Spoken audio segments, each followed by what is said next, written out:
What's up, guys? Blue Sun JRPGs here, breaking the mold a little bit. Today I'm going to be reviewing an anime movie and not a video game. Last night I saw the US premiere of Sword Art Online Ordinal Scale.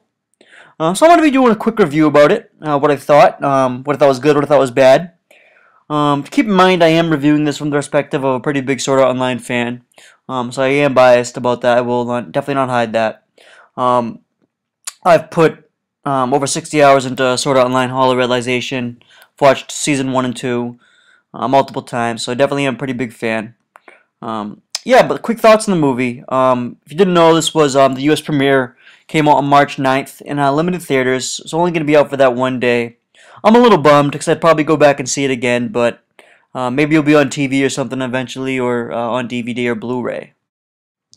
No, I'm not going to give any spoilers, but going in, I thought that this had the potential to be a little bit of a downgrade in the story. I thought the story could be really bad in this one.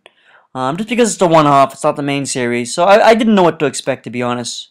But coming out, I am very, very impressed with the story. I thought it was very good. I would definitely say that it holds up with Season 1 and Season 2, definitely. Definitely just as good as, if not better than, the video game stories as well. So I was very happy with the story. I thought the new characters they added were very good as well. It definitely fit within the Sword Art Online family. Definitely wasn't an outcast. Not something that we're going to forget about. I love the fact that they brought back pretty much every character throughout the series. I'm not going to give any details away about specifics, but pretty much every main character who's alive was in this game.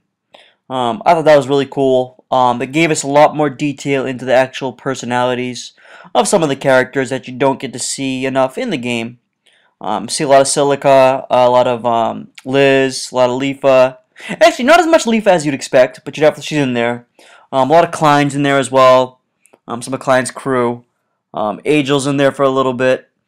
And I thought it was pretty cool that they implemented all those characters. When I first heard they were going to be bringing in some new characters, I was a little disappointed. I thought that maybe they might neglect some of these characters, but they definitely didn't do that at all, so I was happy to see that. And they definitely actually expounded upon Asuna and Kirito's relationship. That was really cool to see. We don't get enough of that, I don't think, in Season 1 or Season 2, so that was awesome to see that in the real world as well.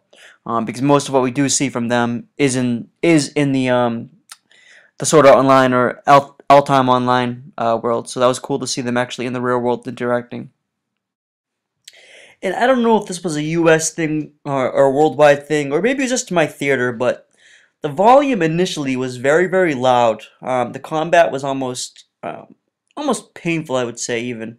It was that loud. It did get better as the movie went on, though. I didn't really have a problem halfway through. This is one thing to note that I wish I could have did a little better job on. The soundtrack throughout the movie was awesome. Singing obviously has a pretty major part to do with this whole movie. And I thought that was really cool. The soundtrack was awesome. It definitely could have been something that was its own standalone songs. I really enjoyed it. I think it fit really well with the theme of Sword Art Online as well. Now, I wasn't the biggest fan of the villain.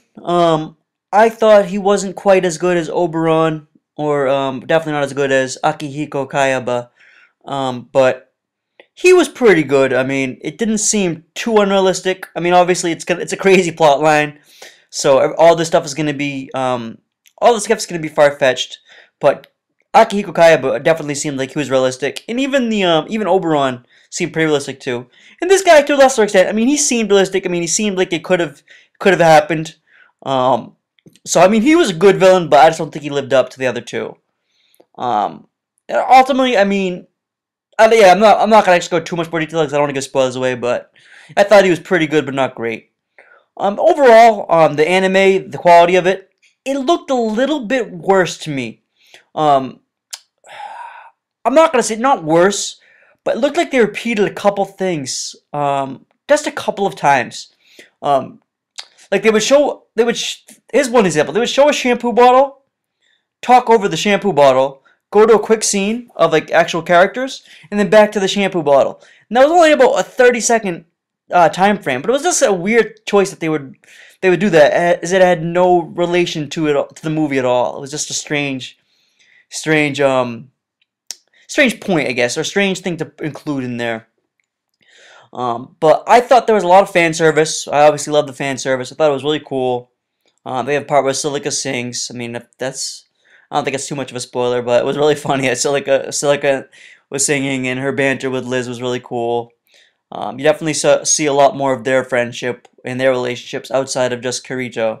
Obviously, throughout the series, many of the relationships we see are Kirito and one of the girls, but so we get to see more of the relationships of the girls without Kirito involved, which I thought was pretty cool. Yui's in there as well, of course. Overall, guys, I think if you're a Sword Art Online fan, you're going to be really, really pleased with this movie. I know I was, and I'm really happy I saw it.